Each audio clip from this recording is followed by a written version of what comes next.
Olá a todos, sejam bem-vindos a mais um programa no grupo de estudos virtual Eu Sou Luz. Você poderá estudar conosco gratuitamente entrando no endereço eusouluz.com.br. Hoje com mais um programa Rádio Ensinamentos dos Mestres Ascensos. Programas com perguntas e respostas, entrevistas, aulas e depoimentos, com Maria Lúcia Vieira e Paulo Rodrigues Simões, transmitindo os ensinamentos dos Mestres Ascensos da Grande Fraternidade Branca. Estes programas foram gravados entre 2007 e 2019. Vamos começar o programa de hoje com o depoimento da Ângela, de Belo Horizonte. Ela diz: Olá, Paulo, Maria Lúcia e participantes do grupo de estudos da Grande Fraternidade Branca. Sinceramente, acho difícil escrever ou dizer o que a Fraternidade Branca significa em minha vida, pois são imensuráveis todas as transformações que passamos a observar quando absorvemos os ensinamentos e, sem dúvida nenhuma, quando os praticamos. Minha história é parecida com a de todos os filhos da luz. Buscando Deus, encontramos a fraternidade para nos guiar e orientar. Existem pessoas que passam por esta vida, vamos dizer assim, com uma aparente tranquilidade na família, no trabalho, enfim, em tudo. Outras já são submetidas a duras provas de sobrevivência. O fato de estarmos vivendo na época que estamos, no planeta Terra, já nos traz algo em comum. E como bem explicou Paulo em uma de suas aulas, as categorias de seres vão se formando, em grupos distintos. A Grande Fraternidade Branca, para mim, é a água pura e límpida que bebo quando tenho sede. É o alimento que me sustenta a matéria. É o calor que me envolve quando sinto frio que nada aquece. E também aquela brisa suave que me acaricia quando me sinto feliz e protegido. Encontro nos seus ensinamentos as respostas para meus anseios de vida. Tenho nos mestres e nos anjos, em especial Miguel Arcanjo, a orientação que preciso nos momentos certos de minha vida. Posso dizer para todos vocês que tive, tenho e espero ter sempre revelações maravilhosas de amparo e assistência nos momentos mais difíceis. Aprendi com eles o quanto Deus quer o bem para seus filhos e os recursos que temos para alcançá-los. Deixei de me sentir pecadora e comecei sim a me ver como aprendiz de filha da luz. Considero-me uma pessoa de natureza boa desde sempre, mas espero melhorar muito a cada dia, para alegrar Deus, os mestres e os anjos, que tanta atenção têm me dado. Agradeço imensamente por eles cuidarem dos meus pais, irmãos, parentes e amigos que partiram deste mundo e dos que ainda aqui se encontram. Incluo também minhas sinceras gratidões à generosidade e disponibilidade de Paulo, Maria Lúcia, os mensageiros, enfim, todos os estudantes que, ao participarem dos programas, elucidam minhas dúvidas e me confortam com suas palavras de devoção. Vitória sempre na luz, Ângela. Olá, amigos da luz, de toda a nossa grande família espiritual. Muito bonita a carta da Ângela, o depoimento dela, e ela passou recentemente por um teste muito difícil e, graças a Deus, superou maravilhosamente esse teste. Eu acho que das suas palavras, Ângela, o que mais me tocou, que eu acho que é um ponto muito importante para todos os que estão nos ouvindo, é quando você disse: deixei de me sentir pecadora e comecei sim a me ver como aprendiz de filha da luz. Isso é muito importante, a gente desassociar a nossa imagem com a de pecador e saber sim que há possibilidade de ser perfeito. Porque assim como Jesus, Saint Germain, Elmora e tantos outros conseguiram atingir perfeição, nós também podemos conseguir. Este é um grande ensinamento dos mestres, libertar-se da consciência de pecado. É muito importante. A expectativa tem que ser sempre positiva. Bom, vamos fazer agora então a nossa frase positiva desta semana. Essa frase foi tirada a partir do estudo que eu fiz ontem, do último capítulo do livro O Poder do Agora, de Eckhart Tolle. Um livro realmente maravilhoso. É um livro que nos dá uma visão diferente daquilo que os mestres ensinam e a gente consegue realmente ver o quão importante é essa entrega que nós precisamos fazer de tudo que não é bom, de tudo que é imperfeito. Nós precisamos aceitar os problemas, aprender a aceitar os problemas e depois entregá-los. Só que, como eu sempre digo aqui, nós não podemos entregar aquilo que nós não aceitamos. E é muito difícil, às vezes, aceitar algo de ruim em nossas vidas. Mas se está lá, então precisamos aceitar, para depois poder dar. E a frase é a seguinte: Jesus, me ajude a reconhecer e a aceitar os meus problemas, e depois me ajude a entregá-los em seu coração. De novo, vamos comigo. Jesus, me ajude a reconhecer e a aceitar os meus problemas, e depois me ajude a entregá-los em seu coração.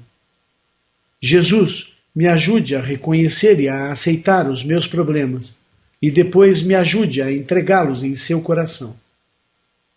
Vamos comigo agora fazer 9 vezes. Jesus, me ajude a reconhecer e a aceitar os meus problemas, e depois me ajude a entregá-los em seu coração. Jesus, me ajude a reconhecer e a aceitar os meus problemas, e depois me ajude a entregá-los em seu coração. Jesus, me ajude a reconhecer e a aceitar os meus problemas, e depois me ajude a entregá-los em seu coração. Jesus, me ajude a reconhecer e a aceitar os meus problemas, e depois me ajude a entregá-los em seu coração. Jesus, me ajude a reconhecer e a aceitar os meus problemas, e depois me ajude a entregá-los em seu coração. Jesus, me ajude a reconhecer e a aceitar os meus problemas, e depois me ajude a entregá-los em seu coração. Jesus, me ajude a reconhecer e a aceitar os meus problemas, e depois me ajude a entregá-los em seu coração. Jesus, me ajude a reconhecer e a aceitar os meus problemas, e depois me ajude a entregá-los em seu coração.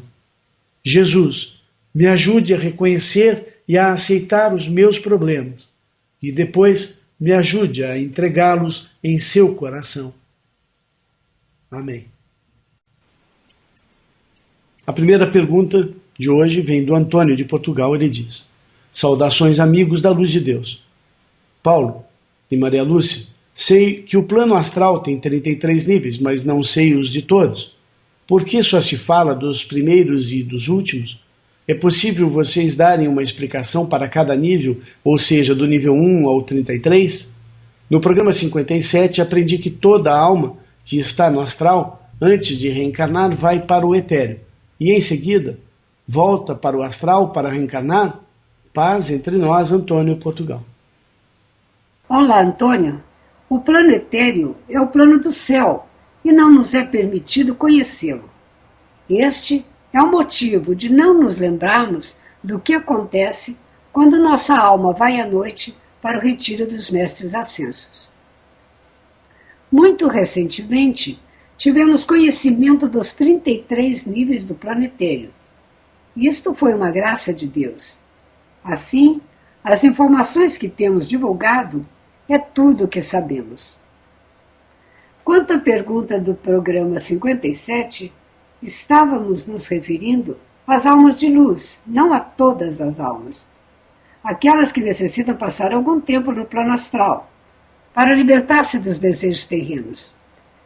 Dali, para onde elas vão, depende da sua conduta em vida na Terra e da decisão dos senhores do karma.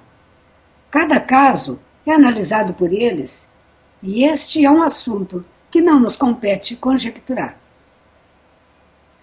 As almas que estão para reencarnar, depois da permissão dos senhores do karma, entram no canal do renascimento, e isto nada tem a ver com o plano astral. A Karina, da Alemanha, nos escreveu dizendo: olá, amados Paulo e Maria Lúcia. Terminei de ouvir o programa 42 e vocês disseram que o Elohim Hércules foi o único que encarnou. Não sei se é pergunta boba. Ele é o Hércules que a gente vê em filmes e até foi desenho para crianças? Tem a ver Fico pensando qual foi a necessidade de ele vir aqui na Terra. Dá para a gente saber disso? Será que ele tinha algum karma? Fiquei curiosa sobre Hércules. O que puderem falar dele está bom para mim. Obrigada mesmo. Muito obrigada várias vezes e por tantas maravilhas. Vitória na luz de Deus que sempre vence, Karina. Karina, não pude encontrar nas fontes de ensinamento que possuímos nenhuma referência a Hércules ter vivido na Terra. Porém, isso é público e notório a todos que estudaram lá na Summit University. Certamente deve ser o mesmo da mitologia, aquele que carregou o mundo em suas costas. O Atlas, grande pilar do mundo. As histórias contadas na mitologia podem sim ter sido inspiradas na passagem deste maravilhoso ser pela Terra. Sabemos também que ele é, dos Elohim, o mais próximo da Terra em vibração. Tanto é que quando nada mais resolver o seu problema, é ele quem pode ajudar. Isso ocorre porque ele é o Elohim do primeiro raio, e assim seu poder no plano físico é imenso. Em Nova York existe uma grande estátua dele carregando o globo terrestre. Em seu ditado de 27 de janeiro de 1974, dado à Mensageira, ele diz o seguinte, abre aspas, agora, este é um serviço que cada um de vocês pode fazer para a humanidade. Considerem quantas almas vocês gostariam de patrocinar. E então abracem, como vocês podem ver na estátua de Hércules, carregando o globo terrestre. Abracem diariamente, experimentando e exercitando, carregar o peso de seu irmão. Compreendam, então, que a capacidade de carregar o peso de um grupo ou de um planeta vem com a prática e vem com a determinação. Fecha aspas. Vejam, gente, que aqui existe uma mensagem muito importante, que nós aumentamos a nossa capacidade de ajudar o próximo, ou mais ainda, a nossa capacidade de produzir a magia, que é a movimentação da energia, capaz de atuar a transformação, se praticarmos, se fizermos mais vezes, se ganharmos momentum. É por isso que eu digo que, quando eu faço uma invocação à Astreia, eu sinto o grande poder de purificação que aquilo tem naquele minuto. Por quê? Porque eu faço isso há muitos e muitos anos, todos os dias. Você faz uma invocação poderosa, você invoca o poderoso Elohim, Hércules, você diz, em nome do Pai, do Filho e do Espírito Santo, da Mãe Divina, eu invoco aqui agora o poder de ação do poderoso Hércules, Elohim de Deus, queime através, consuma com todo o poder negativo, limpe o nosso planeta Terra de todas as forças do mal. Aqui, agora, amado Elohim de Deus, ajude-nos a ter um planeta organizado, que a fé seja multiplicada no coração de todos os filhos da luz. Amém. Uma simples invocação, você traz o seu coração naquele momento, mas se você falar com Hércules todo dia em prol da humanidade, você ganha poder de comando das forças de luz, sempre que você mantenha a prática daquilo. Então escolha um raio, escolha uma missão, escolha uma área do planeta que está desorganizado, uma área do planeta que está sofrendo, uma área da população ou do planeta para você servir e mantenha-se fazendo todos os dias. Esse é o pedido de Hércules nesse ditado. Continuando o que você mesmo está dizendo, em outras palavras, Paulo, porque isso é tão importante que deve ficar muito claro na ideia dos ouvintes, é que Hércules está carregando o planeta e nós podemos ajudá-lo a carregar este planeta carregando cada um pedacinho.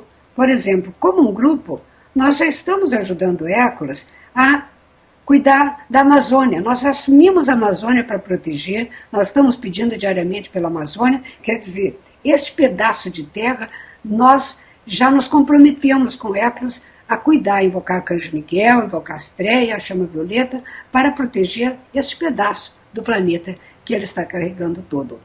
E assim você pode também, como indivíduo, como Shela, como discípulo, escolher alguma coisa do planeta que te incomode para ser o que eles chamam, que os mestres chamam de trabalho de Hércules. Por exemplo, proteção das crianças, seja diminuição da violência, seja libertação da juventude do álcool, das drogas, da nicotina, enfim, qualquer coisa no Brasil ou no mundo, que te incomode e você diga, eu vou lutar todo dia por isto.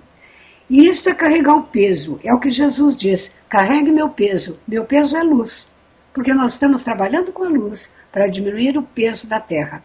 Ou também, como o Hércules falou nesse ditado, escolha algumas pessoas para você patrocinar, do seu relacionamento, pessoas difíceis, pessoas que estão marginalizadas, não aquelas que já estão em outras religiões, deixe aquelas que estão no caminho, mas aquelas que estão desencaminhadas. Procure orar por elas, não com crítica, mas sim com muita compaixão por aquela alma que está tão sofrida ali dentro, aprisionada daquela situação terrível.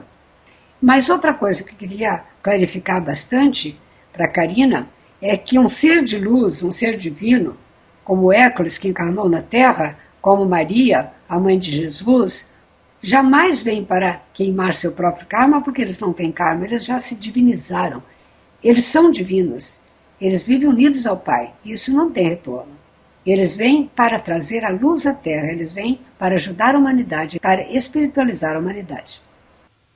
Para finalizar essa história, eu acho que é muito importante uma coisa que me marcou muito, quando a Elizabeth Proft nos ensinou que nós precisamos procurar entender que onde existe desordem, onde existe sofrimento, onde existe maldade, esses são claramente sinais de entidades, demônios, atuando e precisam de uma ação divina. Então são sinais, eu não vou entrar em julgamento e pensar, aquele lá está tendo problema, aquele lá está acontecendo tal coisa. Não é uma questão de entrar em julgamento, é uma questão de identificar onde existe a presença do mal atuando. Só isso. Você vive a sua vida, você vai para lá, você vai para cá, e sempre que você encontrar esses fatores que identificam que o mal está atuando, você tem a obrigação de ajudar aquele que está próximo a você, aquele que você está enxergando que está sofrendo, fazendo uma invocação. O Júlio, de Curitiba, nos escreveu dizendo: Olá, Paulo e Maria Lúcia, no programa 57 também foi dito que dos 2 milhões de discípulos de Jesus, 1 milhão já ascensionou. Levando-se em consideração que esse número é um número relativamente grande, pois muitas cidades não possuem esse número de habitantes, me surgiram algumas perguntas e aí vão elas.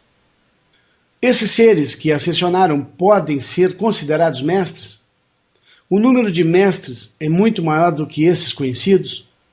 Numa outra fonte de estudos, li certa vez que quando um ser ascensiona, ele escolhe entre viver a vida paradisíaca, que lhe é por direito, ou trabalhar pela humanidade para tirá-la do buraco. Isso é verdade? Se for, então os seres que escolhem trabalhar pela humanidade terão um grau superior nos mundos ascensos?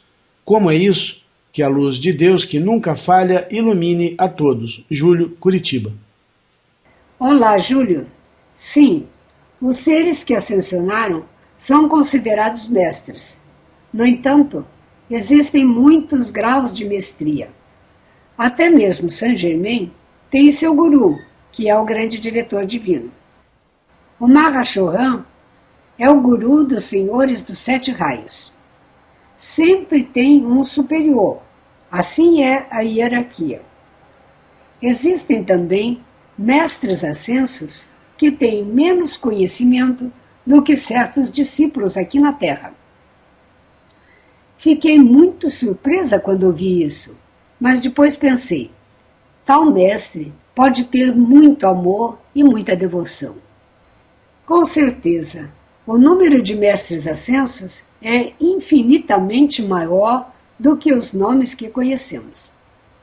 Mas reparem no que já temos dito aqui no programa. Para ascensionar, é preciso cumprir o plano divino e resgatar 51% do karma. Esta dispensação de 51% foi liberada para evitar que chelas avançados se enrosquem em karma e se afastem da luz. Mas ainda não é a ascensão, é a libertação da roda de encarnações. A alma terá então oportunidade de resgatar o restante 49% do karma no retiro do mestre Serapis Bey, situado no planetério sobre a cidade de Luxor, no Egito. Nesse período, ela estuda em grupos e será colocada com pessoas que aqui na Terra ela teve dificuldade de relacionamento. Somente depois de transmutar 100% do karma, ela terá a ascensão, a verdadeira ascensão. Então, ela poderá optar por trabalhar em algum dos muitíssimos projetos que lá existem. Por isso, quanto mais o indivíduo for preparado aqui embaixo, mais opção de escolha ele terá.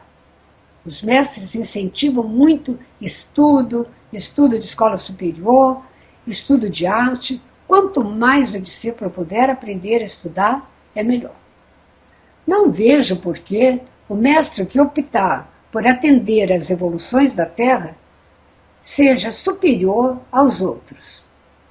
Sabemos que os mestres continuam sua evolução espiritual. Todas as atividades lá em cima devem ser tão importantes quanto esta. Não pode haver nenhum projeto egoísta que vise apenas o deleite e o bem-estar do ser cósmico. Sabe, Júlio, de forma alguma no céu, e é isso que Maria Lúcia quer dizer com relação a não haver egoísmo, né, um plano egoísta no céu não cabe, porque a vida paradisíaca que os desenhos e as histórias sobre o céu dizem que o céu é, isso é uma ilusão. No céu, as pessoas estudam, as pessoas buscam a evolução constante e, principalmente, elas entendem o valor da palavra amor, que é servir. Amar é servir um ao outro. E o cosmos vive a harmonia da perfeição porque todos servem, uns servem aos outros. Então, o que é possível fazer no céu, que não é possível fazer aqui, é fazer mais de uma coisa ao mesmo tempo. Então, é possível a pessoa no céu se dedicar a um estudo que lhe é prazeroso, a algo que não é realmente estar servindo ao outro, enquanto que ao mesmo tempo está servindo ao outro. Por exemplo, Elizabeth Prophet, como eu já disse aqui uma vez, diz que quando ela estiver no plano etéreo, ascensa, ela vai se dedicar ao piano. Ela adora piano, coisa que aqui na Terra ela não tem tempo para fazer. Todas as ações do cosmos estão liberando beleza, harmonia, e isso com certeza atua no bem daquele que está próximo e de todo o cosmos. E nós precisamos aprender e fazer o mesmo, seja no trabalho de escritório, seja entregando um papel, um documento para alguém, seja varrendo uma casa. Toda ação ela deve ser feita para liberar luz, porque ela libera energia. E se ela liberar uma energia de amor, ela estará liberando luz.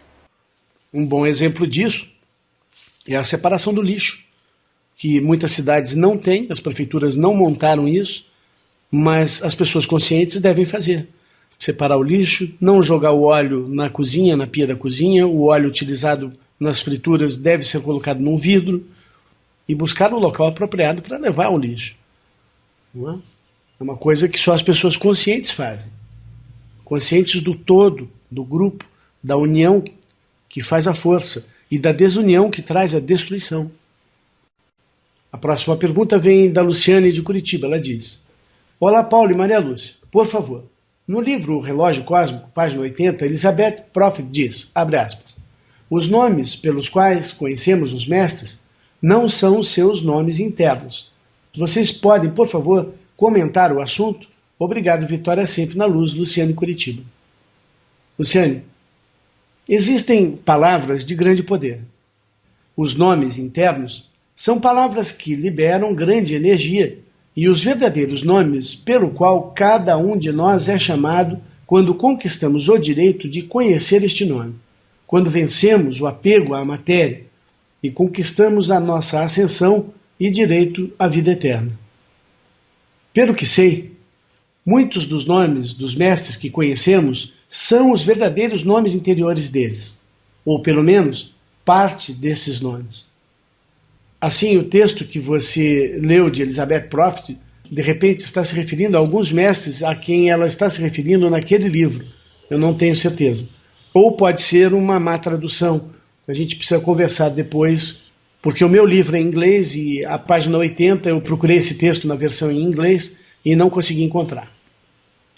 Mas a resposta, para confirmar o que eu estou falando, está aqui em algumas pérolas de sabedoria que eu tirei alguns trechos para falar para vocês.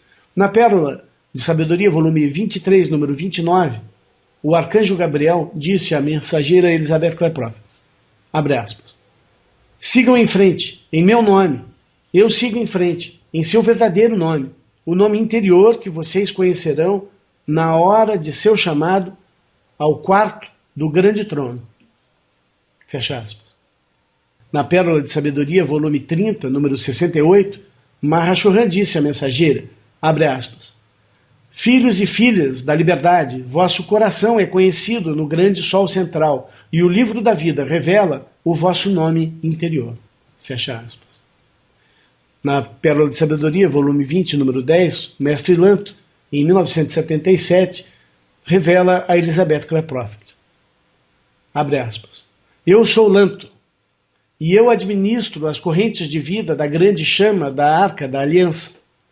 Os filhos da luz que vêm ao nosso retiro no Royal Teton recebem primeiramente as iniciações de Saint Germain, do Senhor Confúcio e de muitos filhos e filhas de Deus que ensinam como fazer contato com o nome interior. O nome de Deus e o novo nome, que nenhum homem conhece, a não ser aquele que tenha recebido diretamente do Senhor Deus. Fecha aspas. Leia-se Apocalipse capítulo 2, versículo 17, onde está escrito, abre aspas, quem tem ouvidos ouça o que o Espírito diz às igrejas. Ao vencedor darei eu a comer do maná oculto, e dar-lhe-ei uma pedra branca, e na pedra um novo nome escrito, o qual ninguém conhece senão aquele que o recebe. Fecha aspas. Continua o mestre Lanto, abre aspas. Esse novo nome, que é a chave ao seu próprio potencial crístico, é um mantra do espírito, transferido à alma interior. É um mantra que já está na alma, e ele é revelado por hierarquias de luz em esferas interiores de consciência. Fecha aspas. Veja só, Luciane, na Pérola, volume 20, número 33, Saint Germain diz à mensageira uma informação oposta ao que você leu no livro de Elizabeth. Abre aspas. Saint Germain contatou Guy Ballard em agosto de 1930, na face norte do Monte Shasta, na Califórnia, e começou seu treinamento como mensageiro da Grande Fraternidade Branca. Saint Germain entregou para aquele cujo nome interior é Godfrey, o primeiro de muitos discursos da lei do Eu Sou e o poder ilimitado do grande Deus pessoal dentro de cada pessoa. Fecha aspas. Na Pérola de Sabedoria, volume 31, número 21, o amado Jesus, em seu ditado dado à mensageira, fez uma grande revelação. Ele disse, abre aspas, na luz do eterno Guru, eu vim para vocês. Eu sou Jesus. Eu me alegro sempre que os ensinamentos do meu próprio professor são ensinados.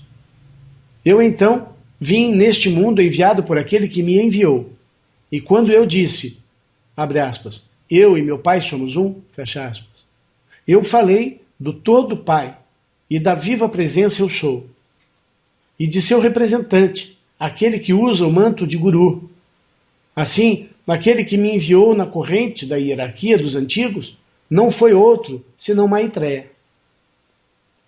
Compreendam, amados, que a profecia da sua vinda, que era conhecida no tempo de minha encarnação há 2000 anos, de fato foi cumprido em mim. Vim, então, trazendo à luz o perfil e a encarnação da palavra do Eu Sou o que eu sou, cuja nota-chave e nome interior é Meteia, M-E-T-T-E-Y-Y-A. Fecha aspas.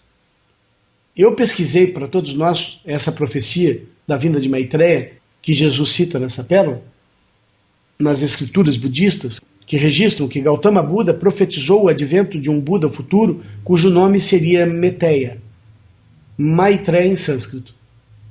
No texto de Pali, Mahaparinibbana Sutanta, Gautama conta a seu discípulo principal, Ananda, o seguinte, abre aspas, no devido tempo outro Buda surgirá no mundo, um santo, um ser super iluminado.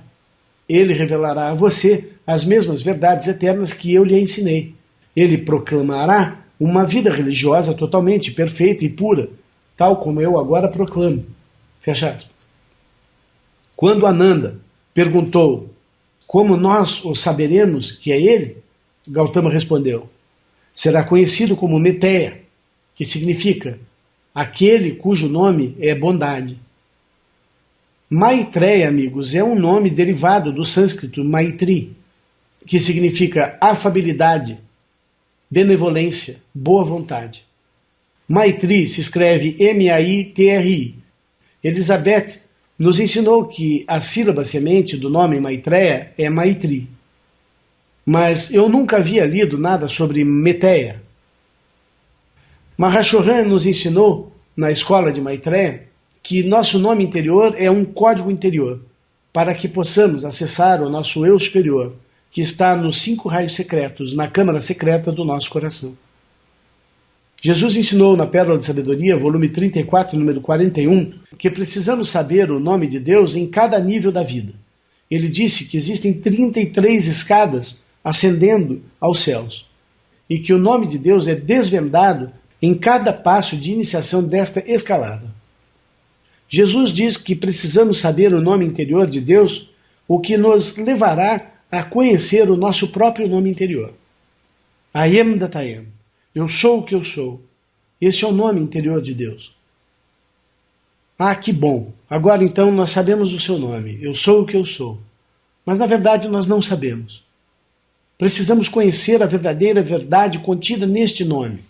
Nome que a muitos pode parecer estranho. Deus disse: eu sou o que eu sou o princípio e eu sou o fim. Eu sou o alfa e eu sou o ômega. Eu sou a união das chamas gêmeas, criadas no início. Este nome traz muitos segredos e muito conhecimento para a libertação da alma. Apenas saber o nome não quer dizer que sabemos. Precisamos meditar muito sobre esse ensinamento por detrás do nome. Em novembro de 1991, na Pérola de Sabedoria, volume 34, número 59, o amado Buda do Raio Rubi afirmou o seguinte: eu sou o Buda do Raio Rubi. E depois disso ele disse: eu pronunciei o meu nome interior. Com essa afirmação, o Buda do Raio Rubi nos mostra o poder de invocá-lo chamando pelo seu nome, Buda do Raio Rubi. Para terminarmos então com chave de ouro esse assunto tão emocionante que é o nome interior, eu vou ler um trecho da Pérola de Sabedoria, volume 35, número 8, do amado Sr. Krishna, em um ditado dado à mensageira Elizabeth Kleproft. Abre aspas. Então vejam, amados, por não conhecer o novo nome, o nome original do início, que é a chave e a nota-chave do seu ser de luz, a chave forrática, um nome que nenhum homem, exceto o Pai no Filho, conhece. Por não ter este nome, amados, vocês foram marcados com muitos nomes, por muitos pais, por amigos e inimigos, apelidos e blasfêmias. Vejam, amados, encontrar a chave do nome interior é destrancar o poder do seu próprio ser. Ainda que Deus não tenha dado isto a você nesta vida, mesmo que você possa ter um nome que seja um nome espiritual dado a você por um guru, mas o código interior que abre o seu corpo causal não é acessível a você, porque essa grande luz da presença de Deus e da minha presença com você foi selada por Deus até que você seja responsável pelo seu uso, não mais rompendo ondas de discórdia que podem mal qualificar tão grande luz e manifestação de vida. Assim, amados, vocês podem usar o meu nome, podem apropriar-se dele. Todos vocês podem ser Krishna, e por esse nome terão acesso a mim e a tudo que eu tenho acesso.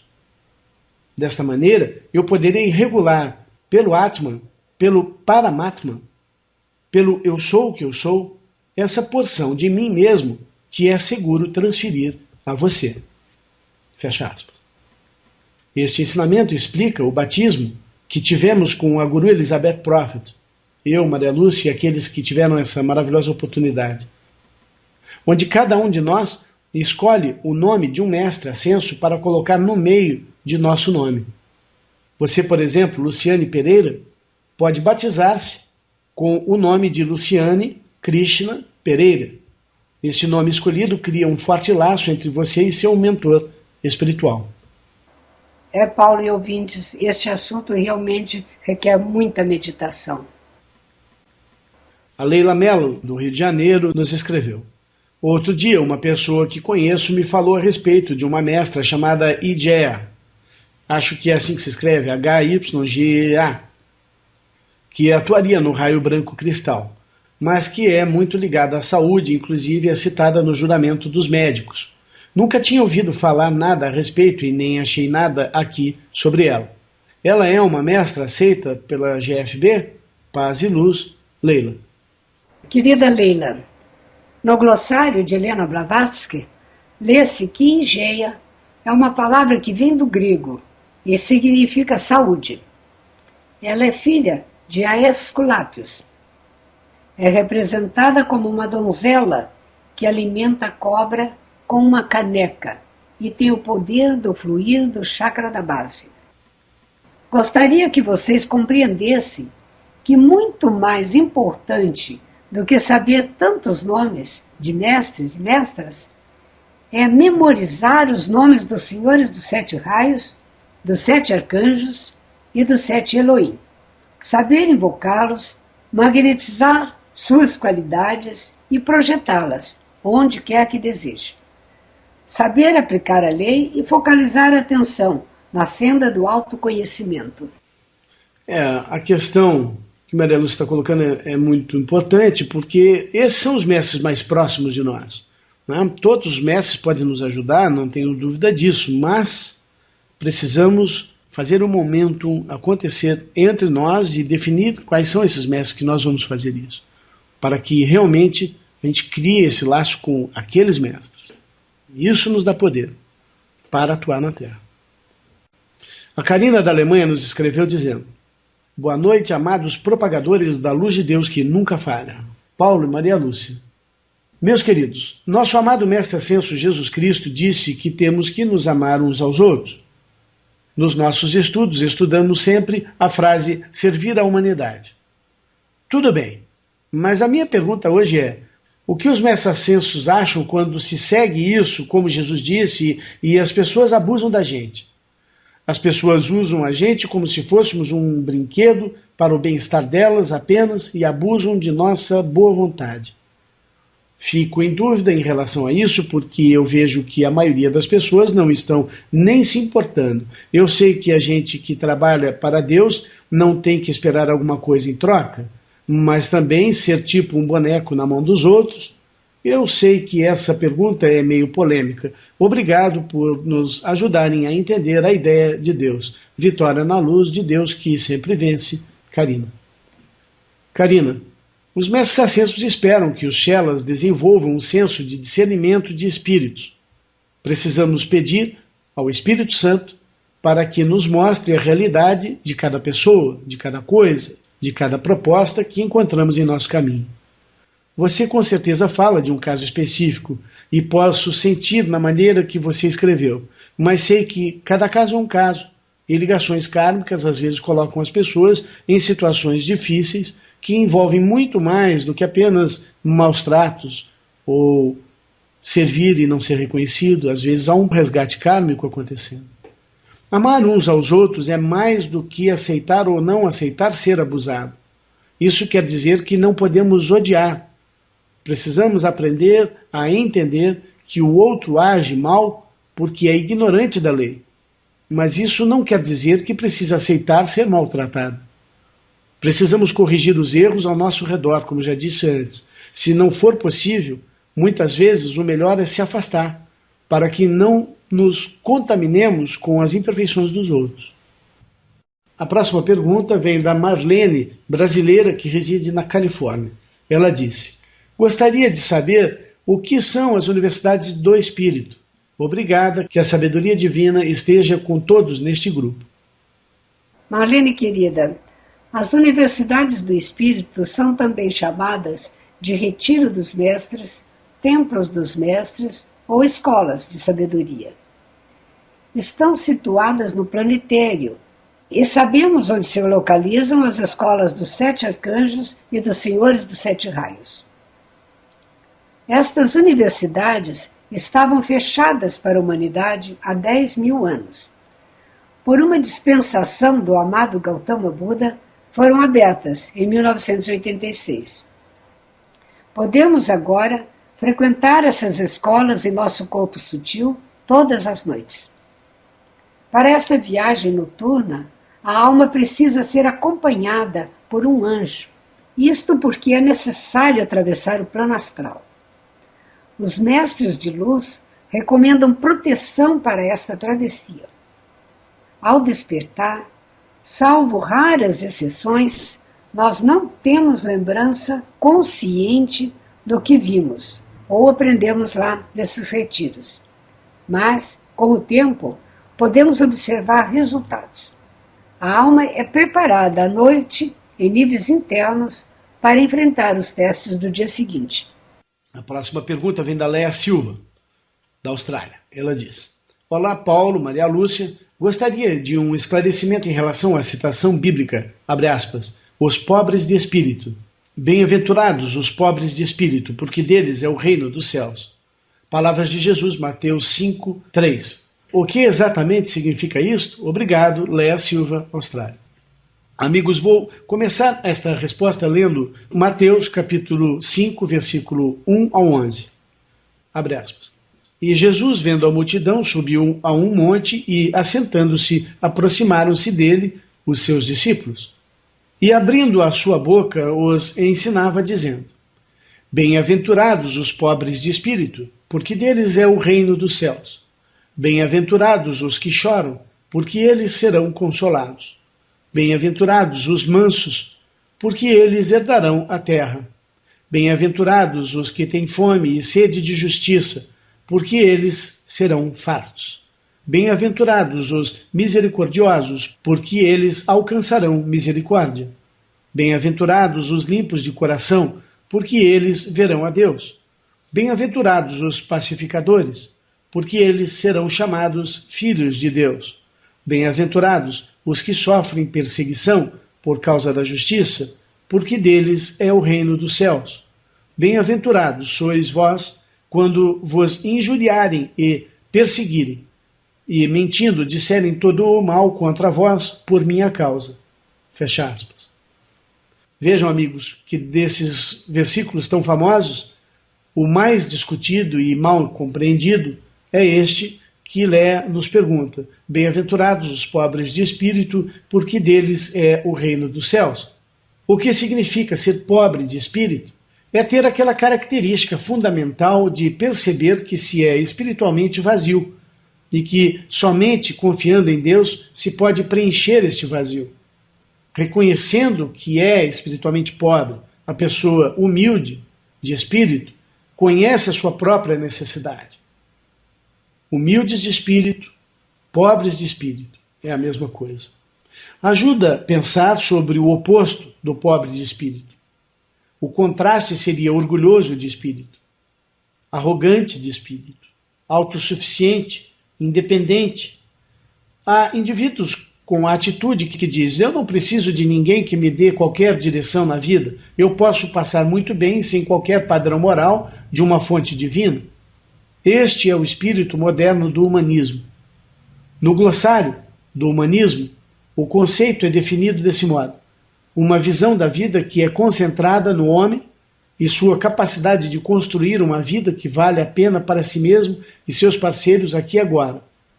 A ênfase é colocada nos próprios recursos intelectuais e morais do homem, e a noção de religião sobrenatural é rejeitada. O humanismo diz que o homem não precisa de um salvador, não deverá confiar no evangelho e não precisa de qualquer bênção espiritual. Isto é o oposto de pobre de espírito. Ser pobre de espírito é ter a disposição descrita em Isaías 66:2, abre aspas. Mas o homem para quem olharei é este, o aflito e abatido de espírito, e que treme a minha palavra, fecha aspas. Na Pérola de Sabedoria, volume 6, número 47, Jesus nos dá a sua própria versão, ditada ao mensageiro da Grande Fraternidade Branca, Mark Prophet, sobre esta passagem bíblica. Ele disse, abre aspas, quando eu disse, abençoados são os pobres de espírito, porque deles é o reino dos céus, referi-me àqueles que são pobres no espírito, no sentido materialista, normalmente são menos sobrecarregados pelas coisas deste mundo e mais preparados para aceitar o sentido espiritual. Eu também me referi ao vácuo criado pelo sentido espiritualmente empobrecido, que deve ser preenchido com o conhecimento do reino do céu. O estado de não estar vazio, mas pleno com o Espírito. Fecha aspas. Eu novamente vou repetir o que o Paulo disse em outras palavras, porque este texto é muito profundo, é maravilhoso e a compreensão dele é muito importante. Então, novamente comparando com o que não é pobre de espírito, é o materialista. O materialista tem matéria e ele quer mais matéria, ele tem coisas materiais, mas ele quer mais, mais e mais. Ele quer mais dinheiro, ele quer mais casa, ele quer mais poder no mundo. E o espiritualista, aquele que ama Deus, ele reconhece que ele tem o centelho divino dentro do seu coração, mas ele reconhece que é pouco. Então, por isso ele ora, ele clama a luz, ele pede a Deus mais e mais luz. Este é o pobre de espírito. Muito bem dito, Maria Lúcia, porque é impressionante a gente às vezes ver esses bandidos, às vezes políticos famosos que roubam o povo e já são tão ricos e querem roubar mais e mais. A gente pergunta, nossa, mas já não é tão rico, por que quer roubar mais, né? Mas é isso aí. A gente sempre quer mais daquilo que a gente realmente dá valor. E se você dá valor para o espírito, você sempre acha que você é pobre de espírito. Quanto mais eu sei que nada sei e que preciso saber muito mais. Não é? Bom, dando continuidade, a próxima pergunta vem do Antônio de Portugal. Ele diz, saudações amigos da Luz de Deus, Paulo e Maria Lúcia. No livro do Dr. Joseph Murphy, Canções de Deus, na página 138, fala sobre o Salmo 91. Diz, abre aspas, faça questão de dormir em paz e despertar com alegria. Seu subconsciente amplifica tudo aquilo que você depositar nele. Fecha aspas. Pergunto, o subconsciente amplifica todos os desejos em nós?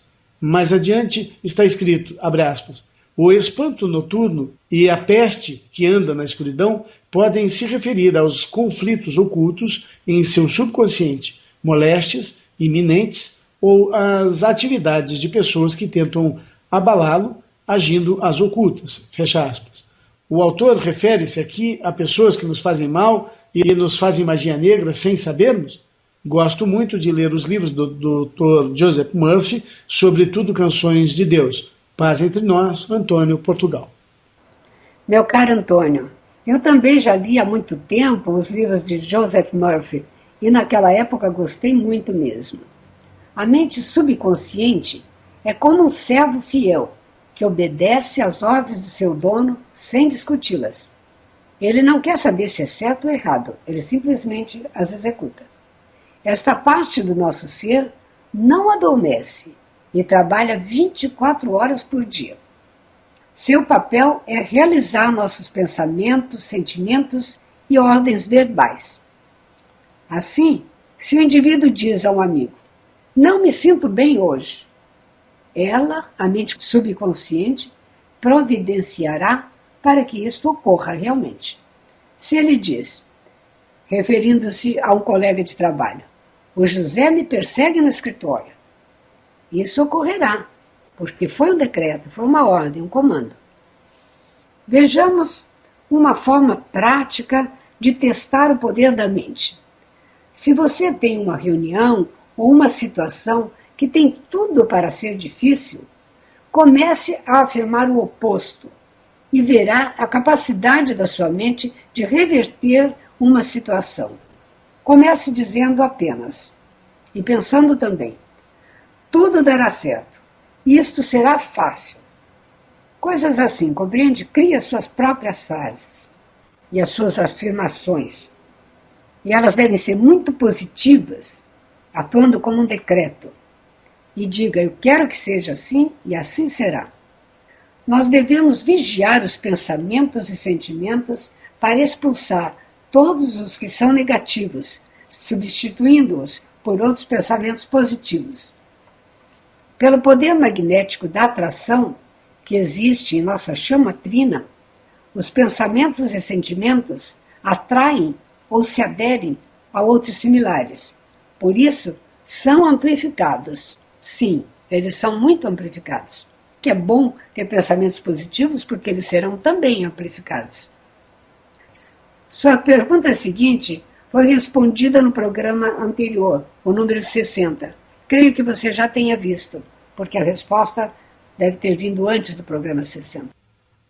Vocês vejam que essa resposta ao poder da palavra, atuando sobre o subconsciente e fazendo as coisas acontecerem, dependendo da força, da fé que você tem, da certeza que você traz na sua palavra, o resultado pode ser imediato.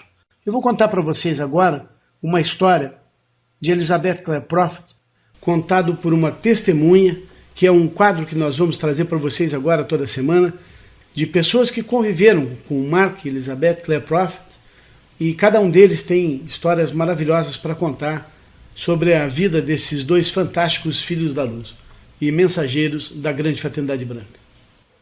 Vocês vejam a importância de se falar com firmeza, com a certeza de que você tem o direito de afirmar o correto e o correto se manifestar. O poder de falar e acontecer.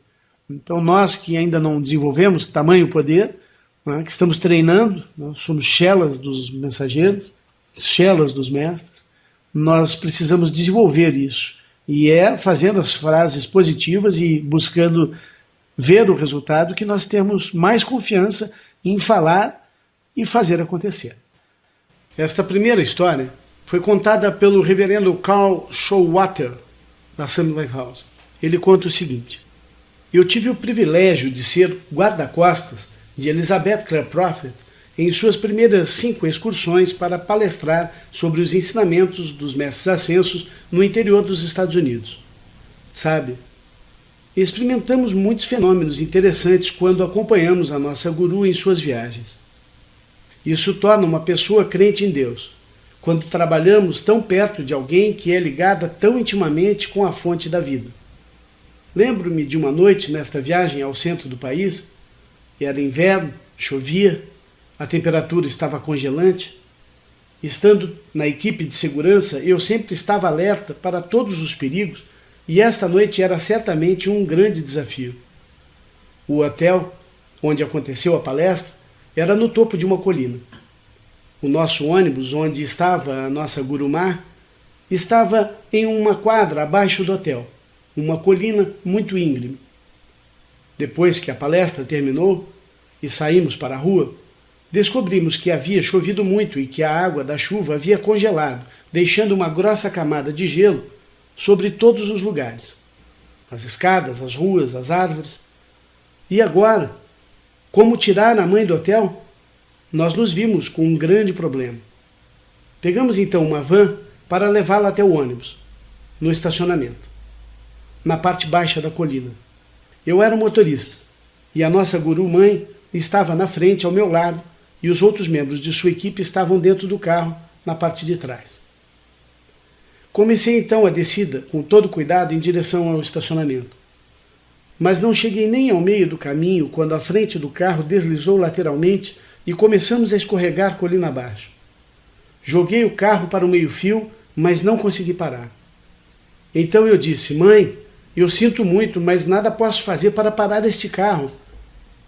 Com nenhum sentimento de temor, ela disse com uma voz poderosa: em nome da minha poderosa presença eu sou, pare este carro.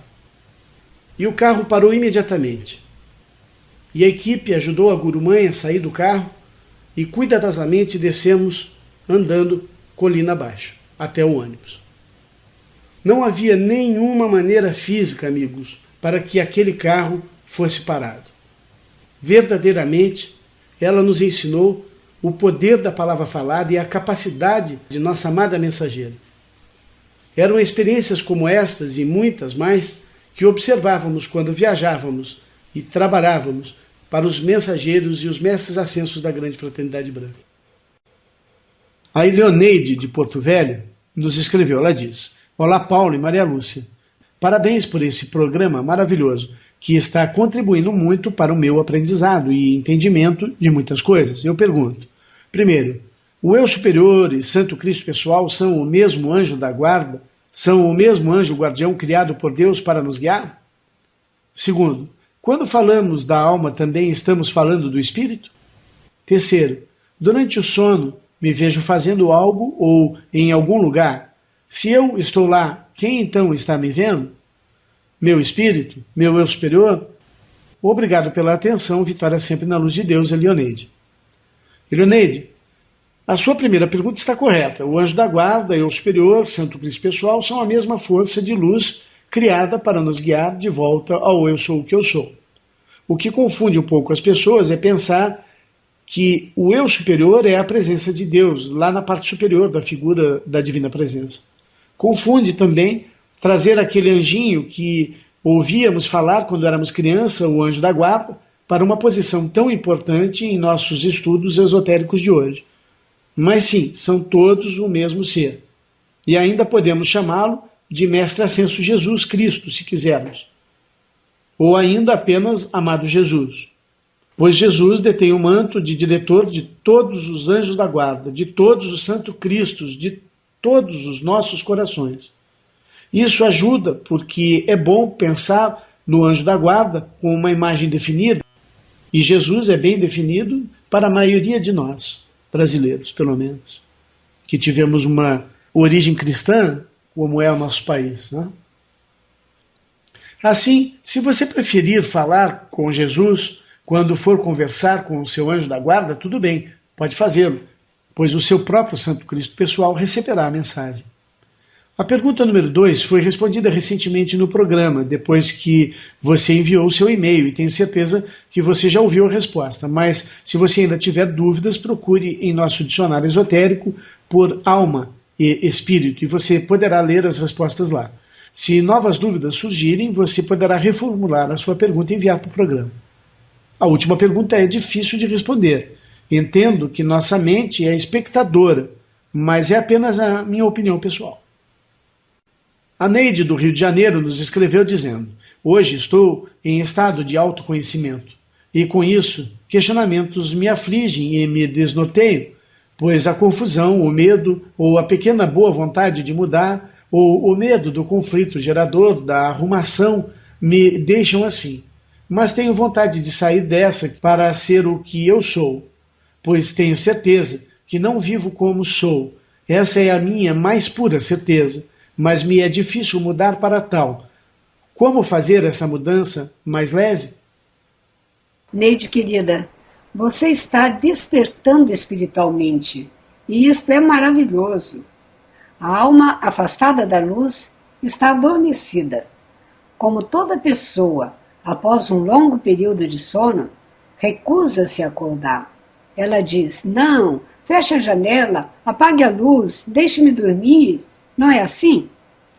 Além disso, vem o medo da mudança, o medo do desconhecido, das novas situações. Neste momento, você precisa exercitar a determinação para seguir em frente. Compreenda que o conhecimento da verdade é o que liberta a alma. Estude e medite sobre os ensinamentos dos mestres ascensos, pois eles a guiarão passo a passo nesta longa senda do autoconhecimento. A mudança é leve e gradual, mas deve ser contínua. Persistência e constância são necessários e determinantes para o sucesso. Neide, tudo o que eu precisaria falar a você, e não tem como neste programa, está contido em nosso livro Razão de Viver. Nele você encontrará vários exercícios que deve praticar conforme sua escolha pela intuição. Persiga a luz até encontrar sua liberdade. A alma anseia por voltar a Deus, seu primeiro e único amor. Segue uma frase do mestre Yogananda. Ele diz, abre aspas, A alma jamais poderá satisfazer-se com coisa alguma, exceto com ele, o seu amor. Fecha aspas. Na verdade, ninguém esquece o primeiro amor. Neide, leia em nosso site, no botão Ensinamentos, a aula sobre o Elohim Astreia e faça o comando de luz Astreia Miguel para libertar-se dos medos. A Senira Rita nos escreveu dizendo: Yod He Vav He, mantra poderoso. Invoca-se o poder, a perfeição de Deus. Obrigado, Senira. Senira, a tradução do nome de Deus, eu sou o que eu sou, em hebreu, pronuncia Yod He Vav He. Este nome é mais que um mantra, é o nome de Deus. Assim como Elohim é o Shaddai, é o Elyon, I am that I am. Yod He Vav He. É como o A-U-M, a sílaba sagrada, de alfa para ômega, a união das duas letras A de alfa, O de ômega, significando A é igual a alfa, pai, Brahma, o eu sou o que eu sou. O U é a passagem de alfa para ômega, o filho, Vishnu, Cristo, ou eu superior. E o M, para ômega, a mãe, Shakti. E o Espírito Santo, que é a volta, porque esse A1 é a energia vindo do céu para a terra, A1, e quando ela atinge a terra, ela deve voltar da mesma forma, o mesmo A1, só que o U, na volta, é para o Espírito Santo, e não para Vishnu Filho. Este é um som da criação do universo. Com este som podemos purificar as nossas energias. Pronuncia-se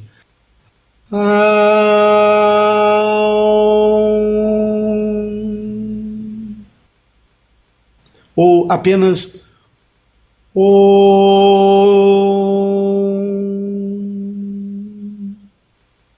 Para algumas culturas, a pronúncia de A1 deve ser sempre OM, mas o significado é o mesmo. Quando dizemos A1, estamos dizendo do espírito para a matéria. O M você pronuncia mantendo o lábio vibrando fechado. Eu sou o que eu sou. É o nome pelo qual a presença de Deus se manifesta para nós. Ele está dizendo, eu sou o alfa e eu sou o ômega, eu sou o princípio e eu sou o fim. A1 é o mesmo que I am that I am. A1 é o mesmo que Elohim. A1 é o mesmo que Amém. A Luciane Terezinha nos escreveu dizendo, bom dia, algum tempo atrás, lendo em um site sobre espiritualidade, sobre as questões do amor, alma gêmea, dizia que nós decidimos se iremos nos casar ou não ainda no período de gestação e que não devemos nos culpar por não ter encontrado ainda a nossa alma gêmea ou algo parecido. Gostaria de receber mais esclarecimentos. Obrigado, Luciane. Luciano Terezinha, as almas gêmeas têm um grande plano divino a cumprir. Em cada encarnação, junto com os senhores do karma, é estabelecido uma tarefa para ser cumprida naquele período de vida na Terra. Aí sim que é decidido com quem vai casar ou não. As almas gêmeas se cruzam em muitas vidas sem se reconhecerem como tal. Elas podem encarnar como mãe e filho, pai e filha, avô e neto, primo e prima, ou amigo e amiga. Sempre em sexos opostos. Desta forma, vão fortalecendo diferentes laços de amizade. O verdadeiro encontro das almas gêmeas ocorre quando elas estão trilhando a senda iniciática da ascensão. A partir de hoje, encerraremos cada programa com o pedido para frequentar uma escola espiritual. Isto até completarmos as escolas do Senhor dos Sete Raios e dos Sete Poderosos Arcanjos. Assim, estaremos todos juntos esta semana frequentando o retiro espiritual do Senhor do Primeiro Raio, Mestre Moria, o raio azul da vontade divina, do poder e proteção. Falem comigo. Em nome do meu Santo Cristo pessoal, invoco o amado Mestre Almória e peço que mande um anjo me buscar esta noite, quando meu corpo adormecer, para me levar a seu retiro espiritual sobre a cidade de Darjeeling, na Índia. Neste ponto, você pode acrescentar os pedidos que deseja. E selar. Em nome do Pai, da Mãe, do Filho e do Espírito Santo. Amém. Amém. Venha estudar conosco no grupo de estudos virtual Eu Sou Luz, pelo endereço eusouluz.com.br. Participe com sua doação para que possamos levar os ensinamentos para mais e mais pessoas, pelo Pix contato@eusouluz.com.br. Agradecemos a participação de todos e pedimos para que inscrevam-se no canal e cliquem no sininho para que vocês possam então receber o alerta para cada vídeo que liberarmos por aqui. Até um próximo vídeo.